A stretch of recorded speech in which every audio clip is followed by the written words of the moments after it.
क्या आपने हाल ही में भारत की मिसाइल जैसी दिखने वाली वो वायरल तस्वीर देखी? रात में नहीं, दिन के उजाले में। क्या भारत ने चुपचाप हाइपरसोनिक मिसाइल टेस्ट कर दिया है?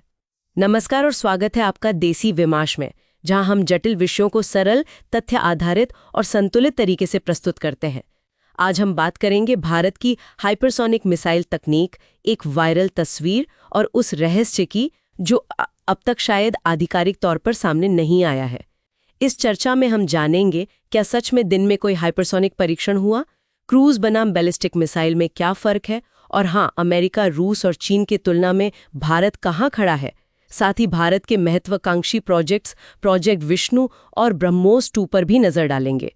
अगर आप भी रक्षा तकनीक और रणनीति विषयों को स्पष्ट और गहराई से समझना चाहते हैं तो चैनल को सब्सक्राइब करें और वो बेल आइकन जरूर दबाएं ताकि हर नई जानकारी आप तक तुरंत पहुंचे। ये विश्लेषण पूरी तरह से सार्वजनिक स्रोतों जैसे कि सरकारी वेबसाइट्स, रक्षा रिपोर्ट्स, न्यूज़ पोर्टल्स और सोशल मीडिया पर उपलब्ध जानकारी पर आधारित है। हमारा उद्देश्य केवल जानकारी देना है, न कि किसी तरह की अटकलें लगाना या कोई गोपनीय बात बताना। तो चलिए शुरू करते हैं। सबसे पहले ये समझना ज़रूरी है कि ये हाइपरसोनिक मिसाइल आखिर होती क्या है और इसमें ये जो क्रूज और बैलिस्टिक का फ़र्क है, ये इतना अहम क्यों माना जाता है? बिल्कुल।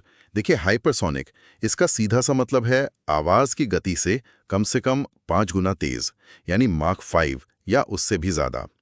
अब मिसाइलों में मोटे तौर पर कहें तो 2 तरह की होती हैं। पहली है बैलिस्टिक मिसाइलें। हाँ, बैलिस्टिक तो सुना है। जी, ये क्या करती हैं? पहले ऊपर जाती हैं, वायुमंडल से बाहर, समझिए अंतरिक्ष तक, और फिर ग्रेविटी के असर से नीचे अपने टारगेट पर गिरती हैं। इनके लिए हाइपरसोनिक स्पीड पाना रॉकेट इंजन की वजह से थोड़ा आसान होता है दूसरों के मुकाबले। कई देशों के पास ऐसी हाइपरसोनिक बैलिस्टिक मिसाइलें हैं भी, पर इनकी एक दिक्कत है। क्या दिक्कत? इनका रास्ता बहुत ऊंचा होता है ना, जी। तो इन्हें रडार से ट्रैक करना, डिटेक्ट करना आसान हो जाता है। अच्छा, तो मतलब स्पीड तो है पर छिपना मुश्किल है। तो फिर दूसरी तरह की कौन सी है? दूसरी हैं क्रूज मिसाइलें। ये बिल्कुल अलग तरीके से काम करती हैं। ये पृथ्वी के वायुमंडल के अंदर ही उड़ती हैं, वो भी जमीन के काफी पास। ओके, नीचे नीचे। हाँ, और ये अपना रास्ता भी बदल सकती हैं अगर जरूरत पड़े। इसी वजह से इन्हें डिटेक्ट करना बहुत ही मुश्किल होता है। दुश्मन के रडार को पता ही नहीं चलता आसानी से। तो ये ज्यादा खतरनाक हुई फिर? हाँ, कह सकते हैं। लेकिन यही असली चुनौती है। वायुमंडल के अंदर हवा के घर्षण और दबाव में माक 5 से ज्यादा स्पीड लगातार बनाए रखना, ये बहुत मुश्किल काम है। क्यों मुश्किल है इतना? देखिए, जो सामान्य जेट इंजन होते हैं जैसे रामजेट, वो माक 3 या 3.5 तक तो ठीक काम करते हैं, पर उससे ज्यादा तेज जाने के लिए वो हवा का दबाव नहीं झेल पाते। हाइपरसोनिक क्रूज मिसाइल के लिए एक बिल्कुल अलग, खास तरह का इंजन चाहिए होता है। कौन सा इंजन? उसे कहते हैं scramjet engine, supersonic combustion ramjet. ये इंजन हवा को धीमा किए बिना सुपरसोनिक स्पीड पर ही उसमें फ्यूल जलाता है। और ये तकनीक बनाना और इसमें महारत हासिल करना, ये बहुत जटिल है। दुनिया के बहुत कम देश ही इसमें कामयाब हो पाए हैं या कोशिश कर रहे हैं। समझ गए। तो असली रेस जो है वो इन हाइपरसोनिक क्रूज मिसाइलों के लिए है, जिन्हें बनाना इतना मुश्किल है। तो इस मुश्किल दौड़ में अगर हम दुनिया भर में देखें तो कौन कहाँ है और भारत की क्या स्थिति है? देखिए, वैश्विक स्थिति थोड़ी मिलीजुली है। दावे बहुत हैं। रूस अपनी ज़िरकॉन मिसाइल की बात करता है। वो दावा करते हैं मैक 9 की स्पीड और 1000 किलोमीटर रेंज का। मैक 9? वो तो बहुत ज्यादा है। हाँ, दावा तो यही है। लेकिन कई विशेषज्ञ सवाल उठाते हैं कि क्या ये वाकई में एक पूरी तरह नई स्क्रैमजेट तकनीक पर आधारित है, या फिर उनकी जो पुरानी एंटीशिप मिसाइलें हैं उन्हीं को तेज रफ्तार दे दी गई है। मतलब तकनीक कितनी मैच्योर है ये पक्का नहीं। अच्छा, और चीन, वो भी तो दावे करता है। जैसा आपने भी शायद पढ़ा हो, उनकी क्वालिटी और विश्वसनीयता पे थोड़े सवाल उठाए जाते हैं। एक तरह से कहें तो शायद वो दिखाने में ज्यादा आगे हैं, पर असलियत में चीज कितनी भरोसेमंद है कहना मुश्किल है। और अमेरिका सुपर पावर है, वो कहाँ है इस रेस में? अमेरिका भी अभी संघर्ष ही कर रहा है। उनके कई प्रोग्राम्स चल रहे हैं, पर उन्हें लगातार सफलता नहीं मिली है। कई टेस्ट फेल भी हुए हैं। वो अभी भी इस तकनीक को मजबूत करने के स्टेज में ही है। तो मतलब दावे भले ही हों, पर एक भरोसेमंद आजमाई हुई हाइपरसोनिक क्रूज मिसाइल शायद अभी किसी के पास भी पूरी तरह से ऑपरेशनल नहीं है। हाँ, मोटे तौर पर यही कहा जा सकता है। ये तकनीक वाकई बहुत चुनौतीपूर्ण है और यहीं पर भारत की जो प्रगति है वो दिलचस्प हो जाती है। भारत इस मुश्किल मैदान में तेजी से आगे बढ़ रहा है। और इसी प्रगति से जुड़ती है वो दिन के उजाले वाली तस्वीर, है ना? भारत ने 16 नवंबर 2024 को रात में HGV का टेस्ट किया था। आपने बताया कि HGV क्रूज मिसाइल नहीं है। तो ये जो दिन वाली तस्वीर वायरल हुई, ये क्या हो सकती है? क्या ये किसी सीक्रेट टेस्ट का सबूत है? हाँ, ये सवाल बहुत वाजिब है और इसी ने सबको सोचने पर मजबूर किया है। देखिए, 16 नवंबर का जो ऑफिशियल टेस्ट था वो हाइपरसोनिक ग्लाइड व्हीकल यानी HGV का था।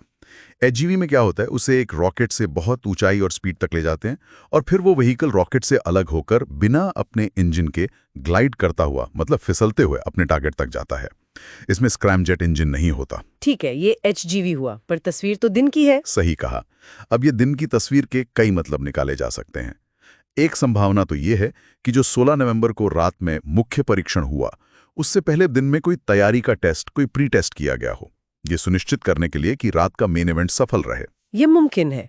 और क्या हो सकता है? दूसरी संभावना ये भी है कि रात के सफल परीक्षण के बाद अगले दिन या कुछ दिनों बाद उसी सिस्टम का एक और टेस्ट किया गया हो, शायद अलग परिस्थितियों में, जैसे दिन की रोशनी में उसकी परफॉर्मेंस देखने के लिए। और एक तीसरी कड़ी भी है। आपको याद होगा, इकोनॉमिक टाइम्स में जुलाई के आसपास एक रिपोर्ट आई थी। हाँ, कुछ धुंधला सा याद आ रहा है। उसमें एक अघोषित परीक्षण का जिक्र था। कहा गया था कि भारत ने माक 8 की गति और करीब 1500 किलोमीटर रेंज वाली एक मिसाइल का टेस्ट किया है। ये भी संभव है कि ये जो दिन की तस्वीर है वो उसी परीक्षण से जुड़ी हो, और वो परीक्षण शायद भारत के एक बड़े प्रोजेक्ट विष्णु का हिस्सा हो। प्रोजेक्ट विष्णु, हाँ, इसका नाम भी सुना है। जी, तो ये भी एक संभावना है। और एक बात याद रखना जरूरी है, सरकारें खासकर रक्षा के मामलों में हर परीक्षण का ऐलान नहीं करती। बहुत कुछ रणनीतिक कारणों से गुप्त रखा जाता है। तो ये बिल्कुल संभव है कि ये एक ऐसा ही टेस्ट हो जिसकी घोषणा नहीं की गई। आपने प्रोजेक्ट विष्णु का जिक्र किया और ब्रह्मोस 2 का नाम भी काफी सुनने में आता है। भारत की इन खास हाइपरसोनिक परियोजनाओं के बारे में हमें क्या पता है, और हाल में जो स्क्रैमजेट इंजन के सफल टेस्ट की खबर आई थी, वो कितनी महत्वपूर्ण है? देखिए, प्रोजेक्ट विष्णु का लक्ष्य, जहां तक पता है, वो लगभग 1500 किलोमीटर रेंज और माक 8 की गति वाली एक हाइपरसोनिक मिसाइल बनाना है।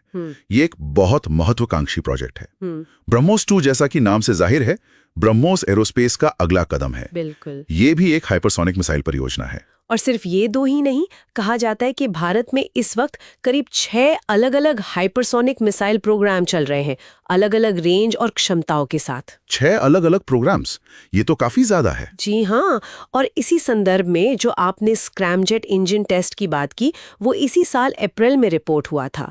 भारत ने अपने स्क्रैमजेट इंजन का करीब 1000 सेकंड तक सफल जमीनी परीक्षण किया। 1000 सेकंड, यानी लगभग 17 मिनट। बिल्कुल। और ये हाइपरसोनिक क्रूज मिसाइल बनाने की दिशा में एक बहुत बड़ी कामयाबी है।